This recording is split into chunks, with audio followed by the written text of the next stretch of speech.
Fundamental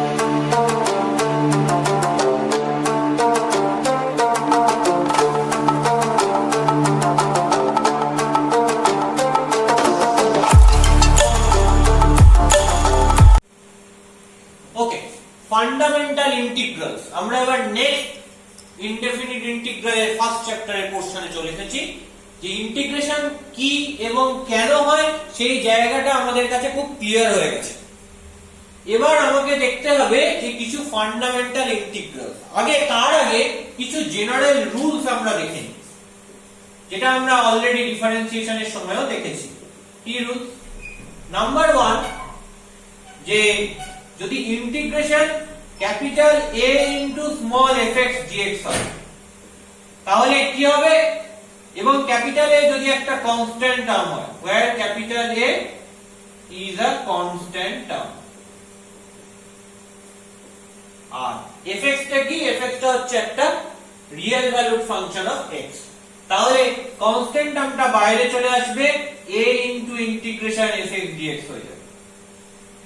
ওকে, number 2, তাহলে এখান থেকে কি বলতে পারি?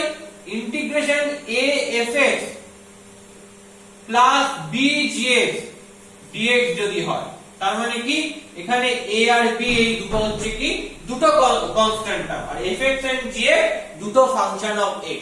কিরকম function? Real valued function of x, where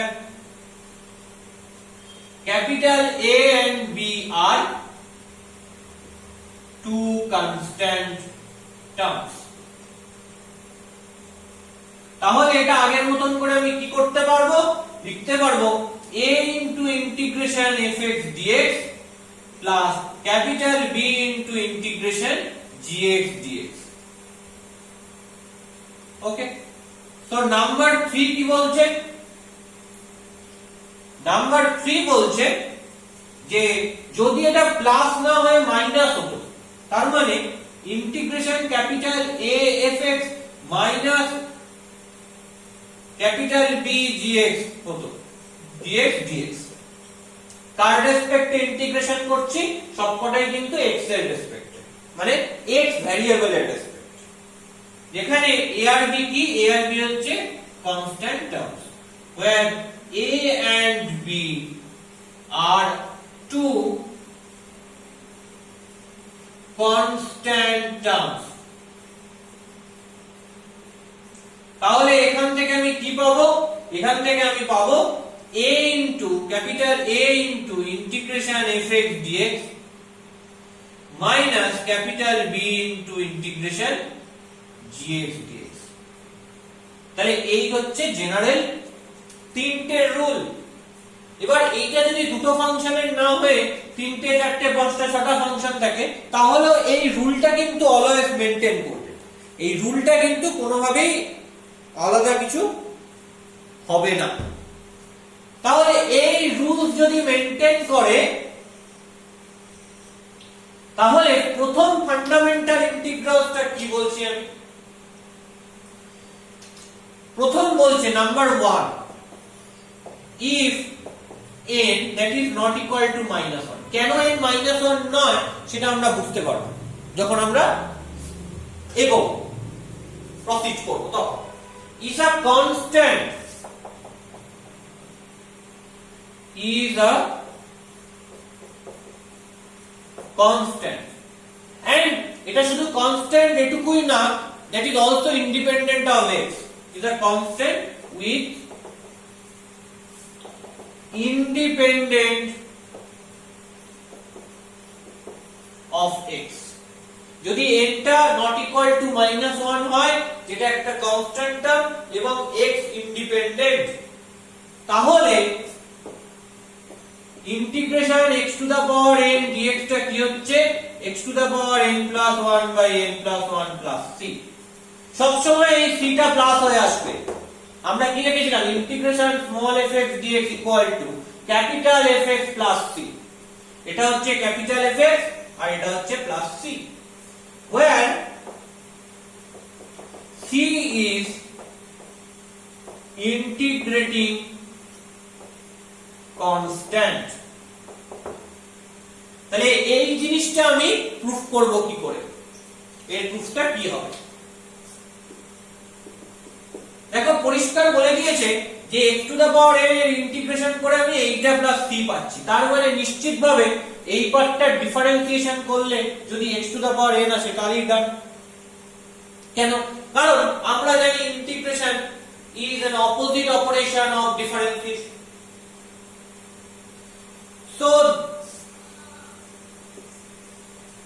ddx derivative কার এই পুরোটা x to the power n plus 1 by n plus 1 plus c কি হবে ডেরিভেটিভ করলে প্লাস রয়েছে দুটো পার্টে ভেঙে যাবে ddx of x to the power n plus 1 by n plus 1 plus ddx of c।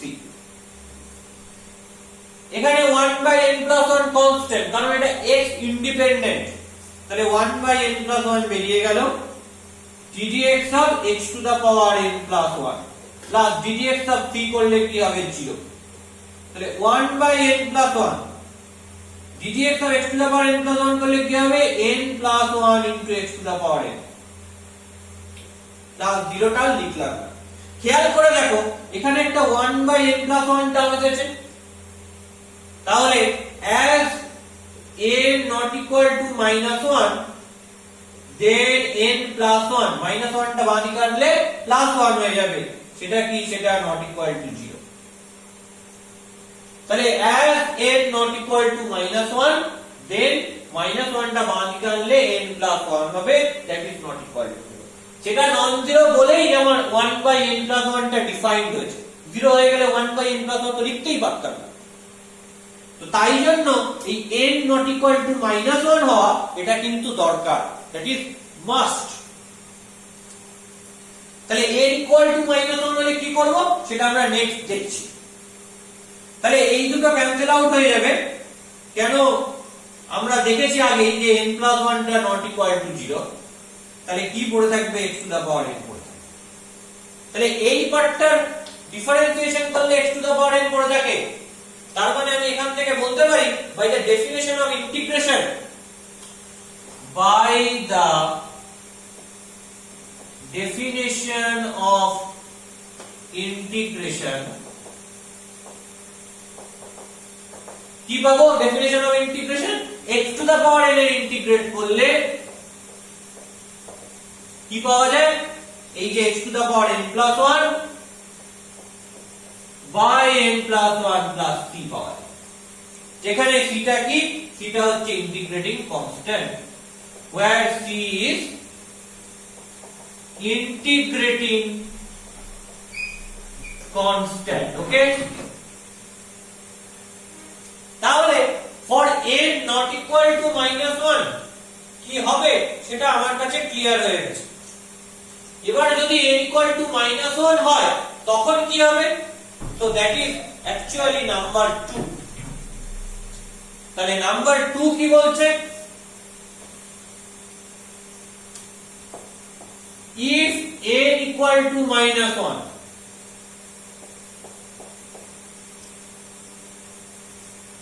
if n equal to minus 1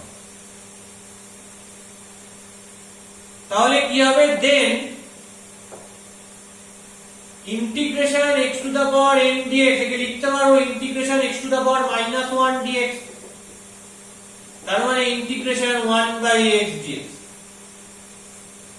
এখানে x টা must be not equal to 0 হতে হবে, তাহলে x কি হতে হবে not equal to 0 হতে হবে, কারণ 1 by x হয়েছে। এটা করলে কি পাবো, এটা করলে পাবো log mod x plus c, where যেখানে c is integrating constant, যেখানে c টা হচ্ছে কি c টা হচ্ছে integrating constant। তাহলে এইটা কিভাবে আমি করতে পারবো, তাহলে আমাকে এখন সেটা দেখতে হবে যে কিভাবে এটা করা যায়। let's see about it। তাহলে ফার্স্টে বুঝতেই পারছি যে mod x আছে। আচ্ছা mod x থেকে কি হতে পারে, mod x ফাংশনটা কিরকম হয় একটু দেখে নিই। mod x equal to x হবে, sorry mod x equal to x হবে if x greater than 0, 0 হবে if x equal to 0 আর মাইনাস x হবে if x less than 0। তো অনেকে কি করে, অনেকে এই দুটোকে একসাথে লেখে, সেটা থাকলে কি হবে mod x equal to x if x greater than equal to 0 minus x if x less than 0। এই দুটো আসলে একই কথা বলে। তাহলে mod x ফাংশন থাকলে তিনটে জিনিস হতে পারে, একটা x greater than 0 এর জন্য হতে পারে, একটা x equal to 0 এর জন্য হতে পারে, আর একটা x less than 0 এর জন্য হতে পারে। তাহলে এখন কথা হচ্ছে যে কোনটা হবে এবং কখন হবে। এখানে দেখো x not equal to 0 বলে দিয়েছে, তার মানে দুটো কেস অ্যারাইজ করতে পারে, একটা গ্রেটার দ্যান 0 কেস আর একটা লেস দ্যান 0 কেস। তাহলে কেস 1 কি, কেস 1টা বলছে if x greater than 0। তাহলে x greater than 0 হলে log of mod x equal to কি হবে, x greater than 0 হলে mod x x, তো এটা log of x হয়ে যাবে। তাহলে আমাকে দেখাতে হবে যে ইন্টিগ্রেশন অফ 1/x করলে আমি এইটা পাই, তার মানে কি, যেহেতু integration opposite operation of differentiation, তাহলে এই ইনডেফিনিট ইন্টিগ্রালটা এর নিশ্চয়ই ডিফারেন্সিয়েশন করলে ইন্টিগ্র্যান্ড পাবো। তাহলে আমি কি করব, ddx of log mod x plus c এর ডিফারেন্সিয়েশন করব ফর কখন, যখন x greater than 0। এবার x greater than 0 হলে log mod x টা log x হয়ে যাবে, তাহলে ddx of log x plus c, দুটো পার্টে ডিভাইড হয়ে গেল, ddx of log x plus ddx of c। log x এর ddx ডিফারেন্সিয়েশন করলে কি হয় 1/x plus c, এর ডিফারেন্সিয়েশন করলে কি হবে 0, তাহলে হলো 1/x। তাহলে এটা কেস 1। নাও কেস 2 টা কি হবে, এই পার্টটা আমি ইরেজ করে দিচ্ছি।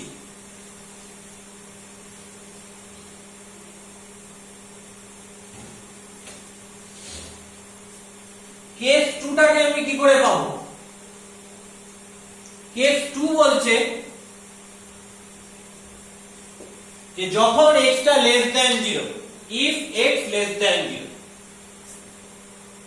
তাহলে যদি x টা less than 0 হয় তাহলে log of mod x টা কি হবে, x less than 0 হলে mod x থেকে কি বের হয় minus x বের হয়, mod x থেকে কি বের হয় minus x বের হয়, তার মানে log mod x টা হয়ে যাবে log of minus x। তাহলে তখন ddx of log of mod x plus c, এটা for x less than 0 কি হোল্ড করছে, এটা হোল্ড করছে ddx of log of minus x plus c। Clear? তাহলে এটা দুটো পার্টে ভেঙে দিই, ddx of log of minus x plus ddx of c। ddx of log of minus x, খেয়াল করে দেখো log of minus x কে কিন্তু x এর রেসপেক্টে ডেরিভেটিভ করা যায় না, তার রেসপেক্টে ডেরিভেটিভ করতে হবে minus x এর রেসপেক্টে ডেরিভেটিভ করতে হবে। তাহলে কি হবে, তাহলে dd of minus x chain rule log of minus x, তারপর এই মাইনাস x টাকে করব কার রেসপেক্টে, যেটা আমার m ভ্যারিয়েবল ছিল, করার উদ্দেশ্য ছিল x এর রেসপেক্টে। So you have ddx of minus x plus কনস্ট্যান্টে ডেরিভেটিভ করলে 0। তাহলে আলটিমেটলি কি আসছে, মাইনাস x কে যদি z ভাবি তাহলে ddz of log z করলে কি হয় 1/z, z মানে মাইনাস x, তো 1/minus x into ddx of minus x করলে কি হয় -1 প্লাস 0, তো মাইনাসে মাইনাসে plus, that is 1/x plus 0, that means 1/x। তাহলে আমি দুটো কেসে লিখছি, ডেরিভেটিভ করলে আলটিমেটলি 1/x আসছে। তাহলে আমি কি পাবো, তাহলে আমি পাবো by definition of integration, so by definition of integration from case 1 and 2 by definition of integration. কি পাবো by definition of integration? যে log mod x plus c এর ডেরিভেটিভ করলে 1 by x, তাহলে 1 by x এর ইন্টিগ্রেট করলে integration 1 by x dx equal to কি হবে? log mod x plus c হবে। where যেখানে c is integrating constant,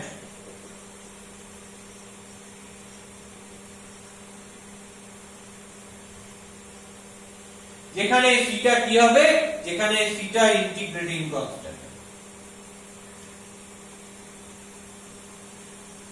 where c is integrating constant. So that is number 2. তাহলে number 2 টা আমরা ডিসকাস করে ফেললাম। এবার তাহলে আস্তে আস্তে আমরা ডিফারেন্ট টাইপস অফ ফাংশন দেখব। তো নেক্সট আমি দেখব নাম্বার 3 কি দেখব? e to the power mx তার ডেরিভেটিভ করলে কি? এগুলো সব ফান্ডামেন্টাল ইন্টিগ্রাল, এগুলো তোমাকে মনে রাখতে হবে।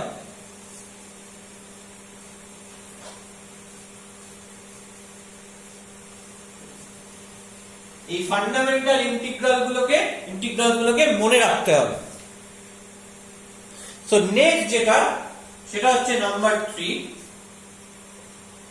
যে integration over e to the power mx dx, এটা করলে কি হবে? e to the power mx by m plus c, যেহেতু m টা নিচে রয়েছে তাহলে নিশ্চিতভাবে m টা not equal to 0 and constant, and c টা কি? where c is integrating constant. তাহলে এটা আমি কি করে পাবো? obviously m টা নন জিরো এবং constant which constant independent of x, it is non zero constant and independent of x, মানে x থাকবে না। তাহলে আমি জানি কেমন করে প্রুফটা করি, তাহলে সেই রকম ভাবে এগোতে হবে। জাস্ট শুরু করব কিভাবে? যে e to the power mx এর ইন্টিগ্রেশন করে যদি এটা পাই, তাহলে এই জিনিসটা ডিফারেন্সিয়েশন করলে e to the power mx হয়। তাহলে ddx of e to the power mx by m plus c করলে কি হবে? ফার্স্টে দুটো পার্টে ভেঙে দিলাম, ddx of e to the power mx by m plus ddx of c, তাহলে 1 by m কনস্ট্যান্ট বেরিয়ে এলো। তাহলে এর জন্য m টাকে মাস্ট বি নন জিরো হতে হবে, নন জিরো কনস্ট্যান্ট। তাহলে ddx of কি হবে? e to the power mx হবে প্লাস কনস্ট্যান্ট টার্মের ডেরিভেটিভ করলে 0। এবার এটাকে খেয়াল করছো, এটাকে x এর রেসপেক্টে ডেরিভেটিভ করা যায় না, করতে হবে mx এর রেসপেক্টে। তাহলে কি হবে? dd of mx তার e to the power mx, তারপর mx কে করতে হবে x এর রেসপেক্টে। তাহলে 1 by m, mx কে যদি z ভাবি, dd z of e to the power z করলে কি হবে? e to the power z মানে e to the power into m টা কনস্ট্যান্ট বেরিয়ে এলো, x এর ডেরিভেটিভ করলে 1, তাহলে m ক্যান্সেল আউট করে দিলাম, কি পড়ে রইলো? e to the power mx পড়ে রইলো। তাহলে by definition of integration, by definition of integration,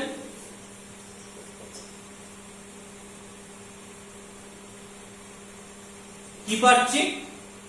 integration e to the power এই ফাংশনটা e to the power mx dx equal to এইটা e to the power mx by m plus c, and c টা কি? c টা হচ্ছে integrating constant,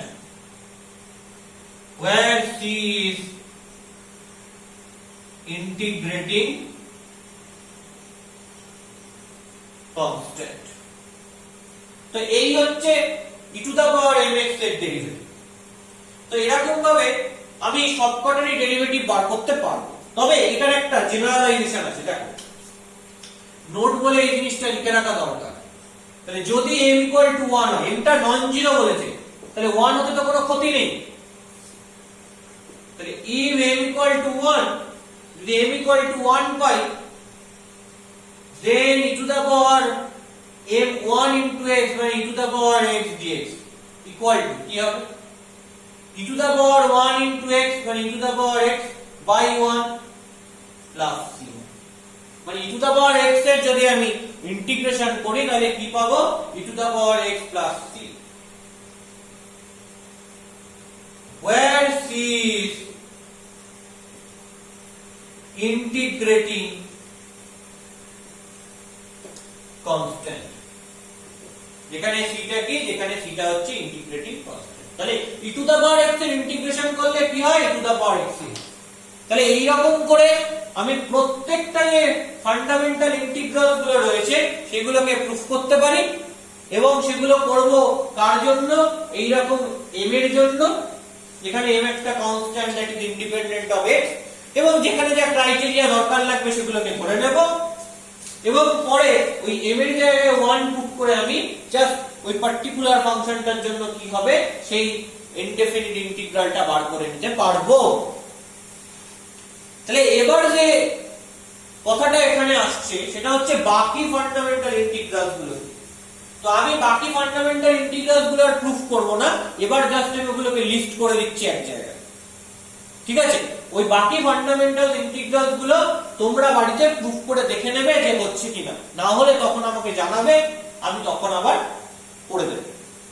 but still জিনিসটা এক, তোমরা চেইন রুল জানো, ডিফারেন্সিয়েশন জানো, যেটা প্রুফ করতে দেবে মানে ইন্টিগ্রেশন করলে এই যে ফাংশনটা যেটাকে ইন্টিগ্র্যান্ড বলি, তার ইন্টিগ্রেশন করলে যেটা পাবো তার ডিফারেন্সিয়েশন করে দেখাতে হবে, সেটা হয় এইটুকুই কাজ, তাহলেই হয়ে যাবে।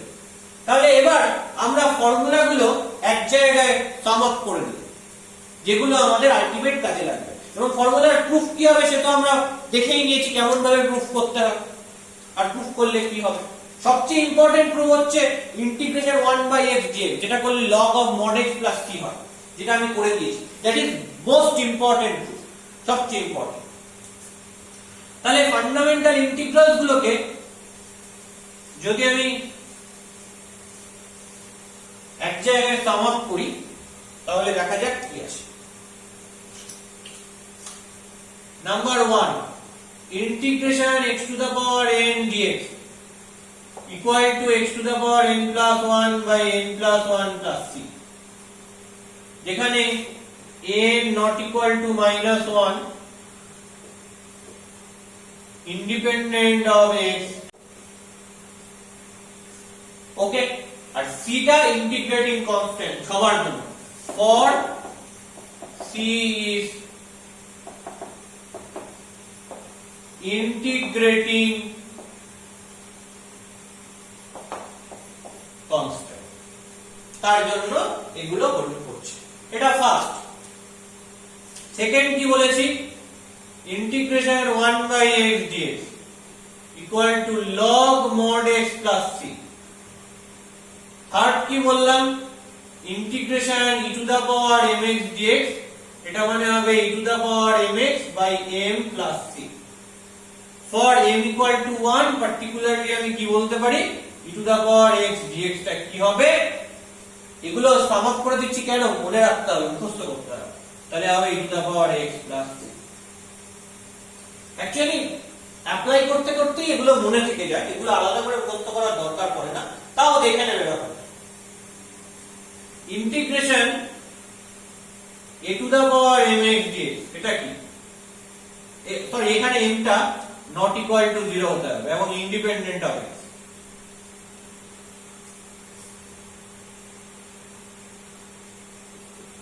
এবং ইন্ডিপেন্ডেন্ট অফ x। এখানে a to the power mx dx টা কি হবে, a to the power mx dx করলে হবে a to the power mx by m into log a to the base b। a to the power mx by m into log a to the base c plus c। দেখতে পাচ্ছ নিচে m রয়েছে, তাহলে m টাকে not equal to 0 হতে হবে, আর obviously independent of x, এটা সব জায়গাতেই সাইড, তাই জন্য এটা আমি ডট ডট দিয়ে দিলাম। তাহলে ইন পার্টিকুলার আমি যদি দেখি m এর জায়গায় 1 বসিয়ে, তাহলে integration a to the power x dx কি হবে, a to the power x by log a to the base c plus c। তাহলে ফিফথ কি হবে, তাহলে e to the power mx গেল, a to the power mx গেল, এবার আসছে কি, এবার আসছে sin mx, integration sin mx dx, এই ইন্টিগ্রেশন করলে কি হবে, মনে রাখবে cos এর ডিফারেন্সিয়েশন করলে মাইনাস সাইন হতো, তাহলে sin এর ইন্টিগ্রেশন করলে কি হবে, মাইনাস cos, তাহলে minus cos mx by m plus c, এবং এই m টা একই ক্রাইটেরিয়া হোল্ড করবে, নন জিরো আর independent of x and that is a constant. তাহলে m এর জায়গায় যদি 1 বসিয়ে দিই, ইন্টিগ্রেশন sin x dx কি হবে, এখানে m এর জায়গায় 1 বসালে minus cos x plus c।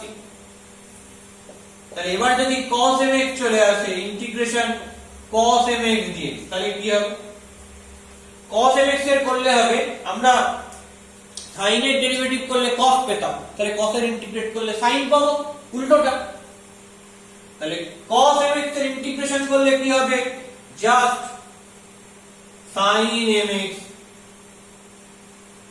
by m plus c। তাহলে m এর জায়গায় যদি 1 করে দিই, তাহলে ইন্টিগ্রেশন cos x dx করলে কি হবে, just sin x plus c।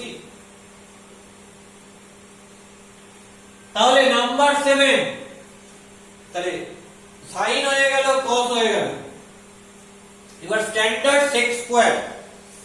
এখন কেউ প্রশ্ন করতে পারে tan cot এগুলো কি করে করব, এগুলো আমাদের এই চ্যাপ্টারের বিষয় না, এগুলো আমরা পরের চ্যাপ্টারে শিখব, মেথড অফ সাবস্টিটিউশন।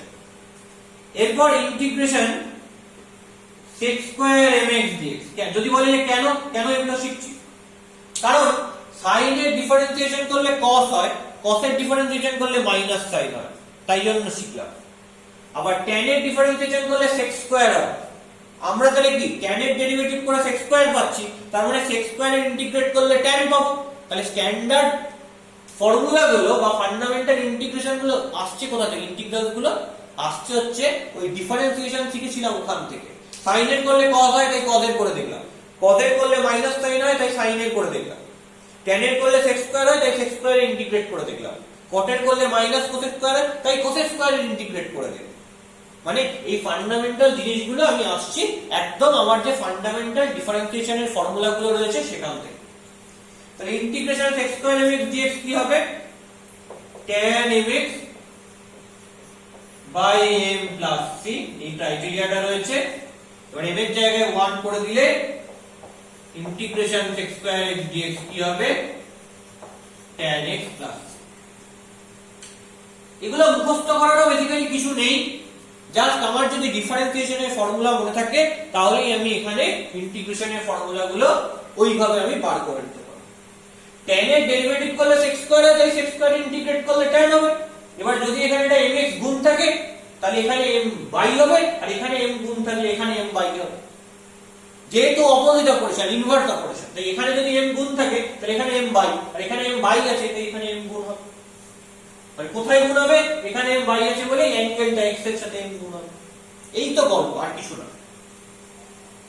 তাহলে integration cos x square x mx dx টা কি হচ্ছে, আমরা জানি cot x এর ডেরিভেটিভ করলে মাইনাস cos x স্কয়ার, তাহলে cos x স্কয়ার এর ইন্টিগ্রেট করলে মাইনাস cot হবে। তাহলে integration cos x square mx dx equal to minus cot mx by m plus c। তাহলে m এর জায়গায় যদি 1 পুট করে দিই, integration cos x square dx কি হবে, minus cot x plus c। দেখো cot x এর ইন্টিগ্রেট ডিফারেন্সিয়েশন করলে cos x স্কয়ার, তাহলে cos x square minus cos x square, তাহলে cos x স্কয়ার এর ইন্টিগ্রেট করলে মাইনাস cot। মানে আমরা মনে রাখবো একদম এইভাবে। আমরা দেখব যে integration e to the power mx dx কি হয়, আচ্ছা কার ডিফারেন্সিয়েশন করলে e to the power mx হয় e to the power mx by m, তাহলে নিশ্চয়ই এর ইন্টিগ্রেশন করে এটা।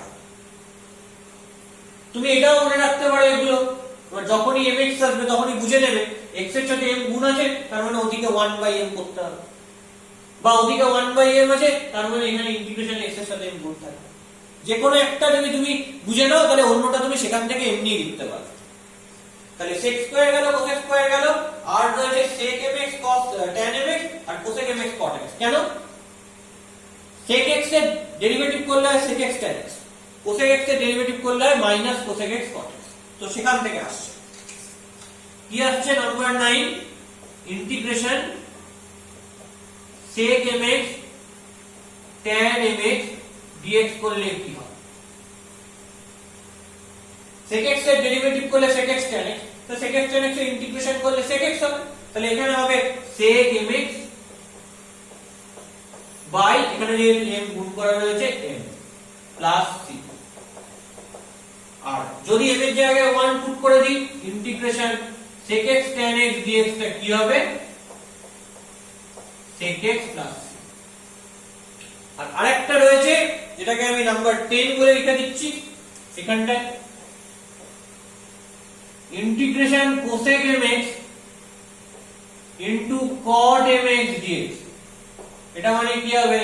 মাইনাস, মানে cosec x এর ডেরিভেটিভ করলে minus cosec x cot x, তাহলে cosec mx cot mx করলে ওটা মাইনাস হবে, কি হবে? Minus cosec mx by m plus c। কেন বাই m হলো? এখানে m দিয়ে মাল্টিপ্লাই রয়েছে এক্সট্রা, তাই 1 বাই m। এবার যদি আমরা এখানে m টা কি? m টা always not equal to 0 and independent of x, আর যদি cosec x cot x হয় তাহলে ইন্টিগ্রেশন শুধু cosec x cot x dx করলে কি হবে? Minus cosec x plus c হবে, যেখানে c টা ইন্টিগ্রেটিং কনস্ট্যান্ট, ওটা আমরা আগেই নিয়ে নিয়েছি, বারবার করে ওটা বলার দরকার নেই। এই যে 10টা, এটা হচ্ছে ফান্ডামেন্টাল ইন্টিগ্রালস, এগুলো কিন্তু আমাদের মনে রেখে রেখে চলতে হবে। এবং আমরা এগুলো কি করে মনে রাখবো? হয় আমি এই সাইডটা মনে রাখবো, m এর জায়গায় 1 বসিয়ে এটা দেখবো, হয় এটা মনে রাখবো, তারপর যখন x এর সাথে m গুণ থাকবে তখন এখানে m দিয়ে ডিভাইড করে দেবো পার্টিকুলার ফাংশনগুলো। ঠিক আছে, যে কোনো একটা মনে রাখলে অন্যটা বলা যাবে। এবার যে কোনো একটা মনে রাখবো কি করে? আমরা জানি অপোজিট অপারেশনটা, যেমন ধরো e to the power x integration করব, কার ডেরিভেটিভ করলে e to the power x হয়? e to the power x, তাই e to the power x। sin x integrate করব, কার ডেরিভেটিভ করলে sin x হয়? মাইনাস cos x, তাই minus cos x। sec square x এর integrate করব, মানে sec স্কয়ার x এর ইন্টিগ্রেট করব x এর রেসপেক্ট, কার ডেরিভেটিভ করলে sec স্কয়ার x হয়? tan x এর, তাই tan x পেলাম। এইভাবে মনে রাখবো, কারণ ডিফারেন্সিয়েশনটা আমার এখন জানা, জাস্ট আমি জিনিসগুলোকে সময় মতো মাথায় নেব, তাহলেই হয়ে যাবে। এই হচ্ছে পুরো ফার্স্ট চ্যাপ্টার ইনডেফিনিট ইন্টিগ্রালের প্রথম চ্যাপ্টার, যেটাকে আমরা বলতে পারি যে integration is an opposite operation of differentiation, সেটা থিওরি।